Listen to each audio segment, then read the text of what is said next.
الخير، مساء السقيفة. منطل معكم مجددا من معرض كتاب الفرنكوفوني مباشرة من بيل وحصريا على شاشة الام تي في، ولنوافيكم أيضا اليوم بنهار حافل بالتوقيعات وكتاب عالميين وكتاب لبنانيين فرنكوفونيين.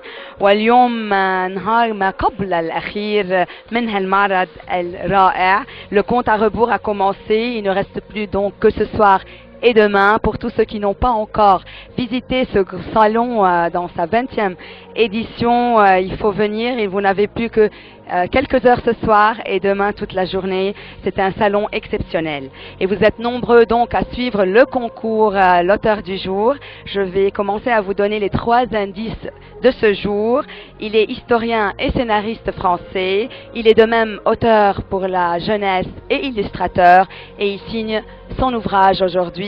هو مؤرخ وكاتب فرنسي وكاتب سيناريو أيضا ومصور للأطفال ويوقع كتابه اليوم.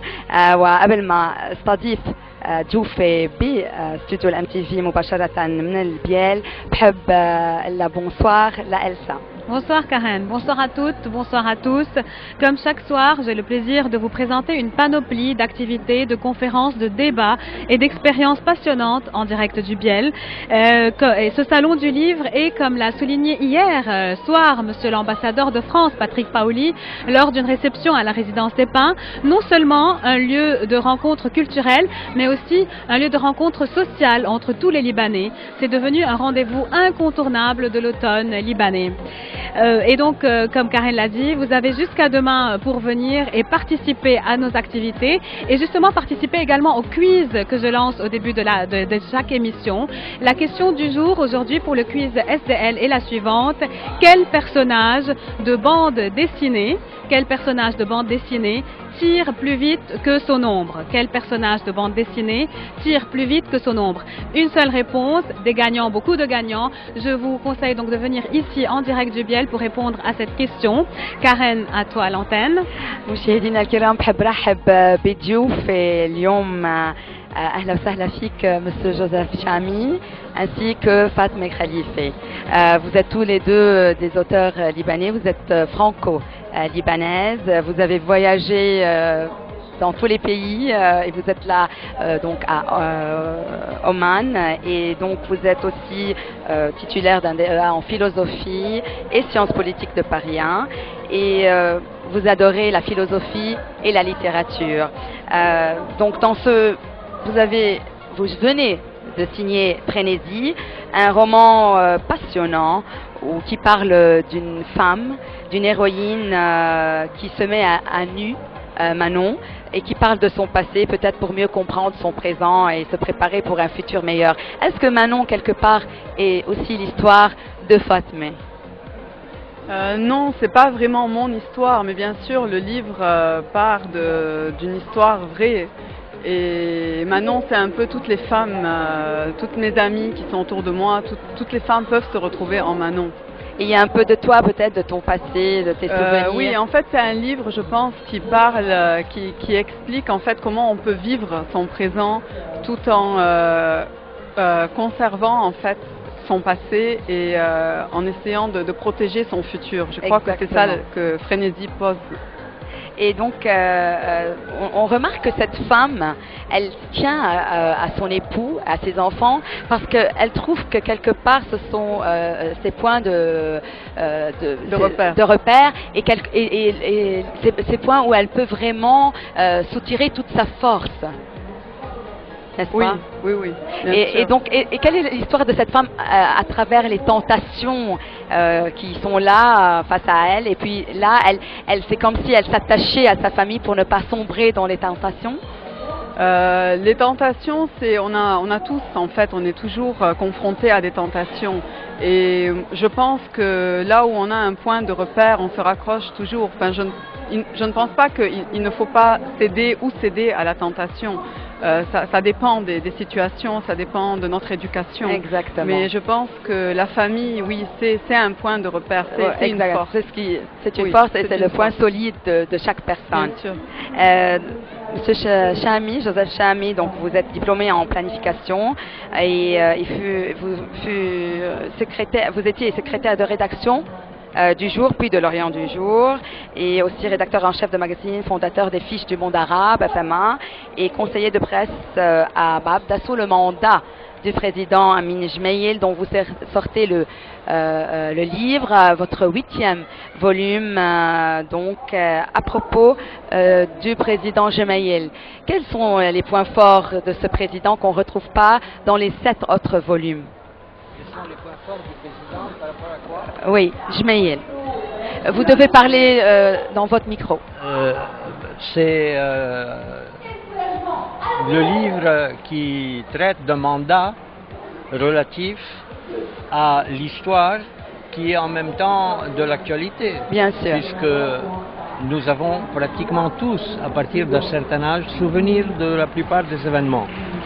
Et ce sont des événements importants parce qu'ils ont conditionné les années qui ont suivi. Ouais. Et de ce fait, tout le mandat a été un mandat marqué par ces 6 années fortes. Il n'y a pas de point fort. Les 2 événements majeurs de ce mandat, si on peut les dégager, ont été après tout les 2 accords qui n'ont pas été conformes à l'idée qu'avait le président Jmeil de la légalité. Ouais. En tout cas, qui ont donc avorté et qui ont créé de ce fait des tas de problèmes internes. Exactement. En tout cas, il y a une documentation extraordinaire sur le plan politique, social et économique. Bravo pour ce nouveau volume. En tout cas, on en parlera bien sûr dans mon autre émission culturelle très bientôt. Merci beaucoup.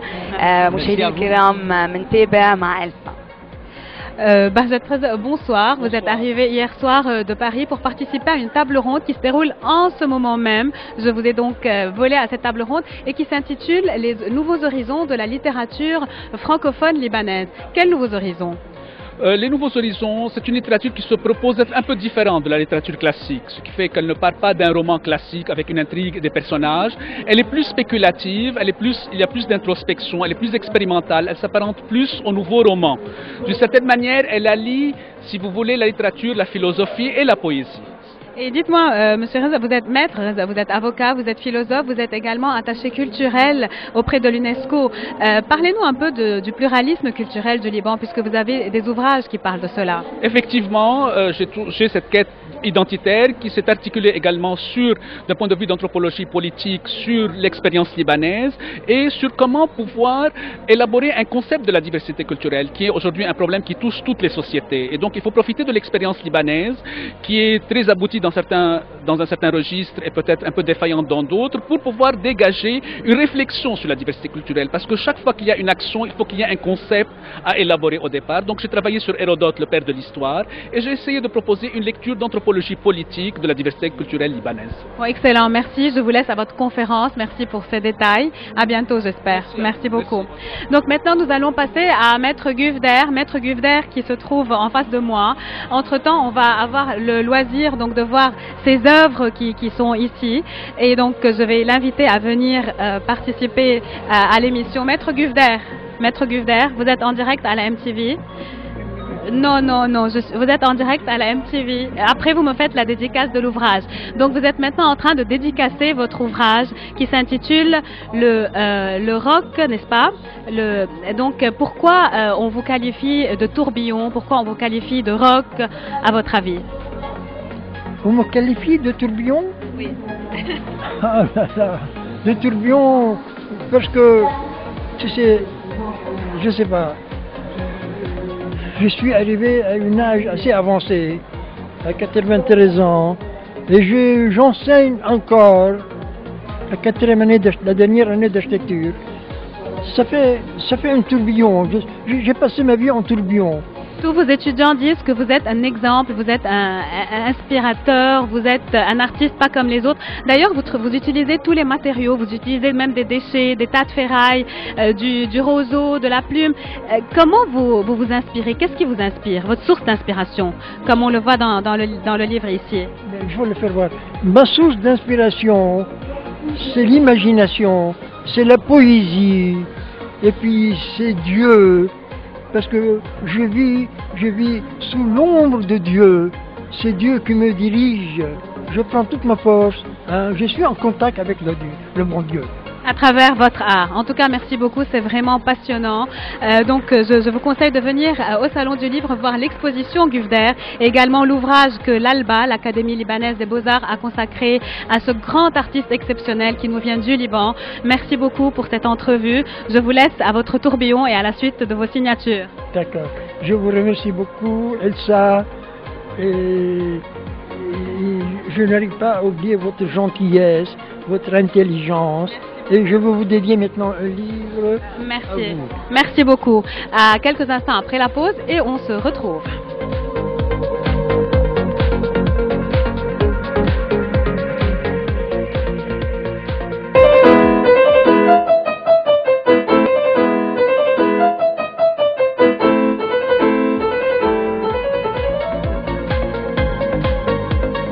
مشاهدينا الكرام ننتقل للقسم الثاني من بثنا المباشر مع كتاب الفرانكوفوني بعدده ال20 وبحب رحب بالشاعرة ميشيل غاريوس وبالشاعر بيير صايغ. يعني اليوم أنا محاطة بشعراء.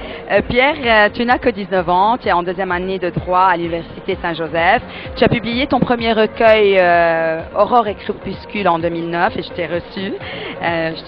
Et c'était très bien. Et aujourd'hui tu signes, et je t'ai volé de ta signature au stand de Ram, de Épine et Pétale. Donc depuis 3 ans jusqu'ici, qu'est-ce qui a changé dans ta vie? Qu'est-ce qui a changé dans ton écriture, Pierre? Peut-être cette phase depuis 16 ans jusqu'à aujourd'hui, j'ai gagné peut-être, je suis passé dans une phase où j'ai gagné peut-être en intensité. Ouais. Je passe dans une période où je suis vraiment plus révolté peut-être. Plus révolté, je n'accepte plus comme avant. Tu n'es plus passif, tu es actif, tu es devenu plutôt actif. Oui, encore plus qu'avant peut-être. C'est très bien, en tout cas on le sent dans ta poésie. Nous remarquons aussi que la violence est là, tu l'appréhendes et tu es contre totalement, n'est-ce pas?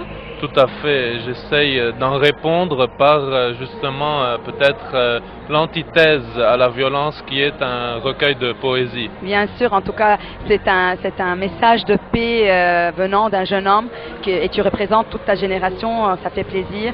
Dans Épine et Pétale, vous parlez de l'homme et de la nature. Pourquoi ces deux sujets qui vous tiennent à cœur? D'abord l'homme, évidemment, puisque l'homme a toute son importance, il faut d'abord regarder et donner son importance à l'homme avant la nature, puis après on peut regarder la nature, préserver, il faut lutter pour préserver la nature. Bien sûr. En tout cas, c'est un très beau recueil de poésie. Merci beaucoup. On va plus te retarder de ta signature. Michel, tu es aussi poète. Tu as écrit également un roman. Et on sait combien tu es aussi l'ambassadeur de Belgique lors de l'inauguration a beaucoup parlé de toi. Raconte-nous un peu de ton nouveau recueil que je vais montrer, bien sûr, Clichés de guerre. Tu parles encore de guerre et tu dis que le Libanais a encore droit d'en parler et de faire une certaine autothérapie. On n'a pas assez parlé. En fait, ce n'est pas vraiment un recueil de poèmes. C'est un cahier illustré par une amie illustratrice qui s'appelle Virginie Ducoulombier. Oui, elle est belge. Et il y a elle est franco-belge. Ouais. Et et dans ce petit cahier, il y a des réminiscences qui sont restées dans ma tête, des souvenirs que j'écris sous forme de clichés, comme des clichés photographiques. Donc, elle a illustré ces clichés-là, comme des photos en fait qui me reviennent comme ça en souvenir. Des souvenirs que tu as de la guerre. Combien la guerre t'a-t-elle marqué, Michel? Parce qu'on retrouve la guerre dans tous tes écrits. Pas dans tous, non. Parce que dans mon premier recueil, il n'était pas du tout question de guerre. Dans mes 2 premiers cahiers Bookleg, il n'est pas question de guerre. Il est juste question de guerre dans Collier d'air et dans Clichés de guerre. Et dans mon roman, il n'est pas question. Il n'est pas question, mais dans tes 2 derniers recueils de poésie, c'est comme si ça te revient après. En tout cas, on n'est pas sorti de la guerre. On est témoin de trop de violence. On est témoin il n'y a pas longtemps aussi. on occulte ce côté-là, Ouais. on le cache, on essaie de le cacher par pudeur. Mais il Or, faut non, en on a parler le pour le droit faire d'en sortir. parler, pour faire sortir, Exactement. pour pouvoir faire son En deuil. tout cas, bonne chance et bravo, félicitations à vous deux et merci. Merci. Merci beaucoup de t'occuper de ces choses-là. merci à vous. مشاهدي الكرام ننتقل لإلسا. مثل ما عم بتشوفي وراي في مسرحية عم بتصير بالوقت مباشرة، يعني في تلاميذ عم بيعملوا مسرحية على صوت عالي، وهيدا نشاط كتير حلو بدنا نحكي عنه. مدام ليلى رفاعي, on est ici au stand Assabil. C'est quoi cette activité qui se passe? Alors là, c'est une lecture théâtrale faite par des enfants d'une école de théâtre sur le stand Assabil, qui est le stand des bibliothèques publiques de Beyrouth. Si vous voulez que je parle d'Assabil ou de la lecture? Moi, ce qui m'intéresse, c'est de savoir comment la lecture et le théâtre vont de pair. Écoutez, tout est expression et langage. Donc lire, c'est créer l'imaginaire, c'est ouvrir les horizons, c'est former des nouveaux citoyens qui respectent les autres et qui se respectent. Donc là, on fait une lecture théâtrale pour montrer que la lecture, c'est pas ennuyeux. Au contraire, c'est fantastique. Et vous voyez que des enfants de 8 ans, 9 ans, 10 ans arrivent à captiver un public en mettant du théâtre et de l'âme dans ce qu'ils lisent. Justement parce qu'ils lisent, c'est une lecture théâtrale, ce n'est pas une pièce de théâtre. Ils sont en train de lire avec un ton particulier. C'est vraiment très formateur, n'est-ce pas? Tout à fait, et c'est la vie. En fait, il captive les enfants, que vous pouvez voir. Et le but de Assabil, c'est justement inciter la jeunesse à lire. Et c'est pour ça que nous avons créé avec la municipalité de Beyrouth et la région Île-de-France, le soutien de la région Île-de-France, 3 bibliothèques publiques à Beyrouth, Bachoura, Mono et Jaïtaoui dans le jardin. Et la prochaine, c'est une bibliothèque de 5 étages à Tariq Jdidé.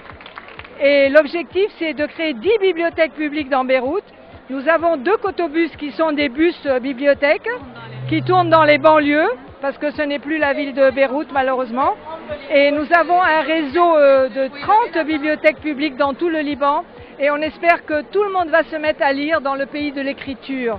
C'est extraordinaire, c'est vraiment très intéressant. En tout cas, je vois la joie derrière moi de tous ces enfants qui participent. Maintenant, on voit derrière nous le public qui aussi est invité à participer à cette animation. Comme quoi, on peut intéresser les enfants à la lecture de plusieurs façons. Je voulais justement également vous poser une question pour terminer sur les bibliothèques. Est-ce qu'il y a des jeunes, des enfants qui viennent à ces bibliothèques? Est-ce que les gens lisent encore? Alors oui, je vais vous étonner, il y a des gens qui lisent et les bibliothèques ne sont pas destinées seulement aux enfants. Nous avons un fonds de livres extrêmement riche pour les grandes personnes, les adultes, les adolescents, les enfants, les étrangers. On a des livres en arabe, en français, en anglais, en arménien, en amharique, d'Éthiopie, en sri-lankais. C'est-à-dire c'est pour tout le monde. Nous sommes des êtres humains et nous devons lire pour nous connaître. Et c'est un lieu de rencontre. On a des activités de cinéma, de lecture publique, de dessin, d'ateliers, etc. Merci beaucoup, Madame Rifai, et bonne chance pour la suite. Je vous laisse à votre lecture théâtrale. Merci beaucoup. Donc nous passons à Karen pour la suite de l'émission. مشاهدينا الكرام بقوا معنا لأنه بعد في مقابلات كتير حلوة ونشاطات مهمة جدا بس من بعد هالبريك الإعلاني.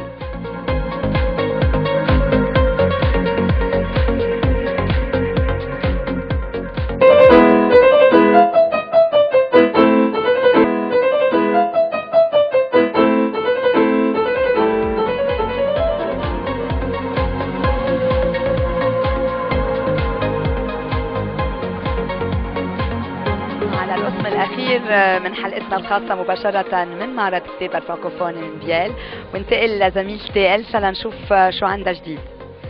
Céline Aboud, Sandrine Frem, on sait que vous n'êtes pas des anges, vous êtes en tout cas des élèves très talentueux puisque vous avez sorti, vous et vos classes de terminale et de seconde chez les 5 heures à Kfar Ahbab, un ouvrage très intéressant qui s'appelle Je ne suis pas un ange. Tu peux nous en parler d'abord du texte?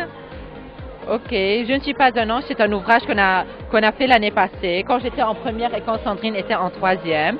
C'est un ouvrage qui est commun aux tous les élèves à tous les élèves de première et à tous les élèves de troisième. Les élèves de première étaient responsables de tout ce qui se rapportait avec les textes. Les élèves de troisième étaient responsables des illustrations. Je ne suis pas... Très joli. Mais ça parle de quoi? Pourquoi ça s'appelle Je ne suis pas un ange? Ok, je vais lire un texte qui va expliquer pourquoi ça parle de Je ne suis pas un ange. Je ne suis pas un ange, non plus un démon, ni une fleur qui change de saison en saison. Je suis juste une fille en quête de vérité, de mystère d'une vie ensorcelée, de secrets enfuis dans les profondeurs, des tombes d'antiques voyageurs.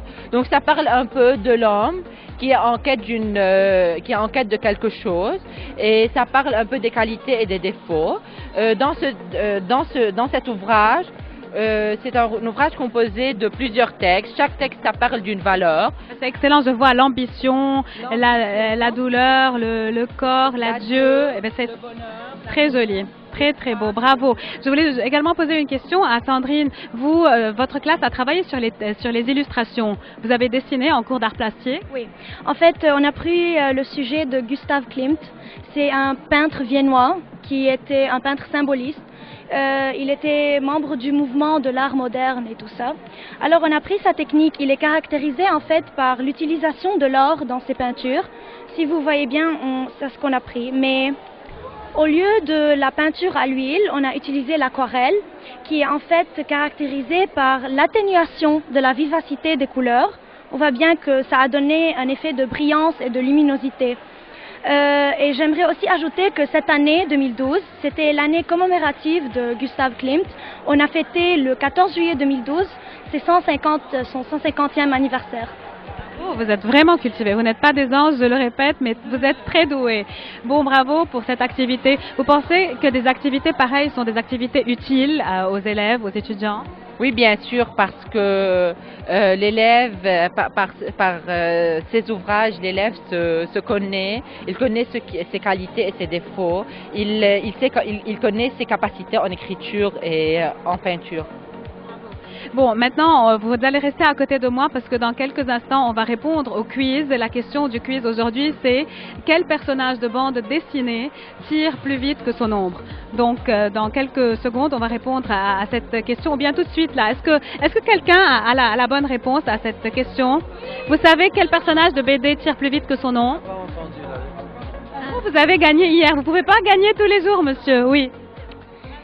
Je sais pas. Le moment.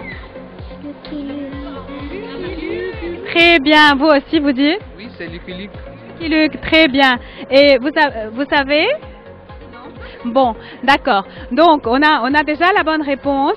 On va voir à côté de nous. Est-ce que tu sais quel personnage de BD tire plus vite que son ombre? Non? Non, d'accord. Bon, on va passer à Karen pour la fin de l'émission. مشاهدينا الكرام بحب رحب باستديوهات الام تي في مباشره من بيال يعني كابل كثير مهضومين عم بيحوروا ويدوروا لانه كان عندهم السيناتير. Je vous ai arraché à votre signature. Belinda Brahim et Claude Elkhal, vous êtes les bienvenus. Belinda, je sais que vous êtes journaliste, vous êtes auteur, vous êtes chef de projet de la publication de l'Orient le Jour Santé et Beauté et collaboratrice régulière dans Femme Magazine. Là, vous signez donc État d'âme. Comme d'habitude, vous jouez avec les mots dans vos titres. Comme d'habitude, vous guettez les gens, vous les critiquez, beaucoup d'humour et selon tes humeurs. Racontez-nous un peu. Et le projet de faire État d'âme, en fait, c'était plus pour lancer la maison d'édition que nous venons de fonder, donc conjointement Jessie Raphaël Bali et moi. Noir sur blanc. Noir sur blanc. Et c'est un petit projet que j'ai voulu juste comme une carte de visite, qui est des petits textes comme ça sympathiques, qui sont justement des états d'âme. Et j'ai eu envie de jouer sur les mots parce que bon, c'est mon. Mais ce qui m'importe surtout, c'est bien sûr, en tout cas, de lancer Claude Elkhal, qui est mon premier auteur. On va en parler. En tout cas, ton style, on le connaît, il est unique à toi. On remarque aussi dans État d'âme qu'il y a des articles qu'on a vus qui dans, sont passés dans Santé Beauté et d'autres qui n'ont jamais été publiés. Ah. J'ai divisé le livre en 4 parties, donc des humeurs différentes en fait. Et donc vous signez tout de suite sur le stand Virgin. Nous sommes en pleine signature. Et je sais qu'il y a beaucoup de monde, je ne vais pas beaucoup vous retenir. Claude Elkhal, donc vous êtes auteur et réalisateur. Vous avez publié un premier roman, Flamme. et vous avez participé à plusieurs ouvrages collectifs, donc Nuit Beyroutine, les autres, donc des éditions de Tamiraz, et vous avez donc écrit aussi beaucoup de courts-métrages, et vous êtes chroniqueur pour Santé Beauté. Tout à fait. Et vous avez un blog personnel, Chronique de Beyrouth et d'ailleurs, et c'est pour cela que vous avez mis noir sur blanc votre blog dans un livre. Racontez-nous un peu. Bah en fait, c'est comme vous avez dit, c'est les chroniques qui étaient publiées dans Santé Beauté et le blog. Et il était important de les mettre dans un recueil. Bon, d'une part, parce qu'avec la connexion Internet qu'on a, c'est un peu compliqué pour que les gens aillent lire. Non, je plaisante. C'est important que ça devienne un objet pour que les gens puissent le voir, le lire, le partager, sûr, etc. le toucher, ouais. Voilà, il y a eu une demande en fait pendant pas mal de temps où on m'a dit voilà pourquoi tu ne le publies pas en livre, etc. L'idée a commencé à être séduisante petit à petit. Et puis finalement, voilà, la grande rencontre avec Belinda et Noir sur Blanc. Enfin, nous, on se connaissait quand même depuis 2005. Exact. Donc c'est toi qui l'as incité à faire le livre. Hein? Je suis la marraine de ces mots. Voilà. Oui, parce que marraine, après, non, c'est la marraine de mes mots, attention. En 2005, on s'est connus en signant ensemble notre premier ouvrage. Et en fait, c'est bon. C'est une belle collaboration en tout cas. Voilà. Et Claude, vous vous retrouvez plus en tant que réalisateur ou en tant qu'auteur ou bien c'est tout ça, ça fait ce que Claude Rallet. J'aime pas trop les étiquettes qui sont à la limite restrictives. Je préfère faire ce que j'ai envie, ce que j'aime. Et puis on verra bien. Ce que je veux dire par là, c'est que je n'aime pas qu'on réduise les personnes, en tout cas moi, à une espèce de code barre comme ça très précis. Tu es réalisateur, tu es comme ça, tu es comme ça. D'ailleurs, les gens me disent Dayatna. Oui, parce que tu as beaucoup de talent. En tout cas, c'est ça, c'est le vrai artiste.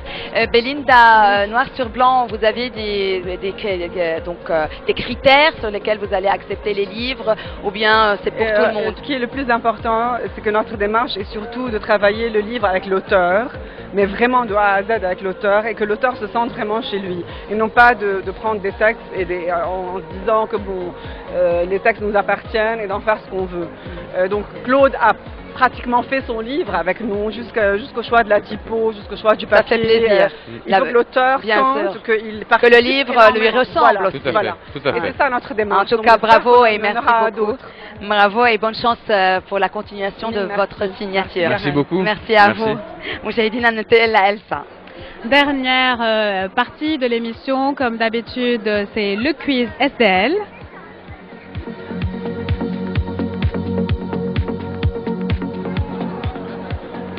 Donc, comme on l'a dit il y a quelques instants, la question du jour, c'est quel personnage de bande dessinée tire plus vite que son ombre? On a déjà eu quelques réponses par-ci par-là. Je vais voir si mes invités de tout à l'heure savent c'est qui ce personnage. Lucky Luke. Bravo, Lucky Luke. Oui. Très bien, très bien. Là aussi, je vais vous inscrire vos noms. Restez avec moi avec vos numéros. En fait, je vais voir si les enfants ont su. Vous vous souvenez? Donc, vous m'avez dit il y a quelques instants, c'est quel personnage qui tire plus vite que son ombre? Oui, Lucky Luke. Très bien. Donc, bravo, vous êtes tous... vous allez participer, vous êtes candidat au grand tirage au sort. Très bien, ton nom va descendre. Donc les gagnants de ce grand tirage au sort qui va avoir lieu demain, ici même, en direct du Biel et en direct sur la MTV, vont gagner des lots de valeur offerts par l'Institut français du Liban. Donc des abonnements à la médiathèque, des livres et des ouvrages primés. De même qu'un gros lot également offert par l'Association francophone de journalisme AFEJ, qui va être un laptop, un ordinateur portable. Et comme on a encore quelques instants, je sais que les enfants ont très envie de chanter des chansons en français ou bien de réciter un petit poème. Tu peux me chanter une chanson en français? Quelle chanson? D'accord, chante-moi. Pour la rentrée, je voulais dans mon cartable emporter mes châteaux de sable, mon cerf-volant des coquillages et le portique de la plage. Bravo, très belle chanson. Approche, approche. J'ai l'impression que tu as très envie de parler. Regarde la caméra et dis-moi quelque chose en français. C'est une chanson ou une poésie? Une chanson. Une chanson laquelle? Laquelle? Tu as oublié? Bon, j'ai l'impression que tu veux nous chanter la chanson? Comme un enfant aux yeux de lumière, il va passer au loin des oiseaux, comme l'oiseau bleu surveillant la terre. c'est comme le monde est beau. Bravo, bravo, je vois que vous êtes tous francophones, vous êtes tous très doués. Demain, on continue avec le reste des chansons. Je m'excuse, l'émission touche à sa fin. Donc, on passe à Karen pour terminer l'émission.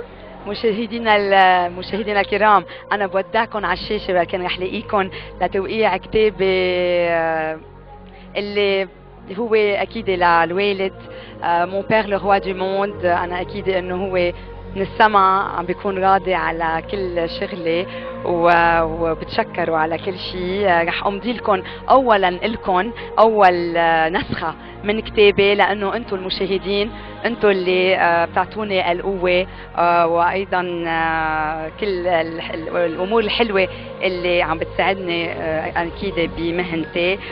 عم بمضي لكم إياهم.